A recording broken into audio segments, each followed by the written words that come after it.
गांव के किनारे बना पुराना घर जिसमें अविनाश अकेला सो रहा था, उस रात किसी और ही दुनिया का हिस्सा लग रहा था। खिड़कियां हवा से टकराकर डरावनी आवाजें कर रही थीं और बाहर लगातार तेज बारिश हो रही थी।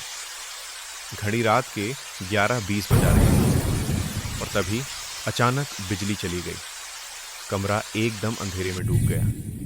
अविनाश ने टॉर्च ऑन की और गहरी सांस ली।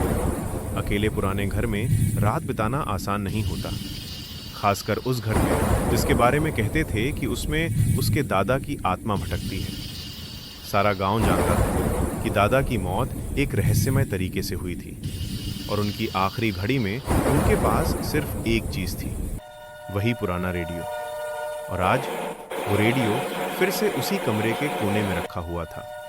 धूल से भरा टूटी एंटीना, जंग लगा नॉब, लेकिन फिर भी जैसे उसमें कुछ जिंदा हो। अविनाश ने उसे बस एक बार देखा और नजरें मोड़ ली, लेकिन तभी रेडियो खुद ब खुद चालू हो गया। कोई बैटरी नहीं, बिजली नहीं, और फिर भी वो चालू। पहले धीमी सी खड़खड़ाहट, फिर एक अजीब भारी बूढ़ी आवाज। अविनाश वहीं जम गया। वो आवाज बिल्कुल उसके दादा की थी, पर कैसे? उनकी मौत को तो 10 साल हो चुके थे। रेडियो में फिर आवाज आई, तूने वादा किया था, मुझे अकेला नहीं छोड़ेगा।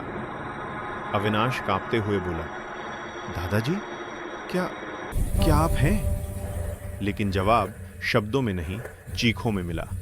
रेडियो से किसी बच्चे के रोने की आवाज आने लगी। घर का तापमान तेजी से गिरने लगा।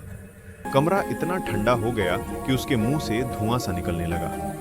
अविनाश ने रेडियो बंद करने के लिए हाथ बढ़ाया, लेकिन रेडियो ने अपने आप वॉल्यूम बढ़ा दिया। अब आवाज इतनी तेज थी कि दीवारें हिल रही थीं। वो घबराकर पीछे हट गया।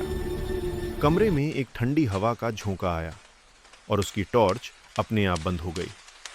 अब वो अंधेरे में था। सिर्फ रेडियो की डरा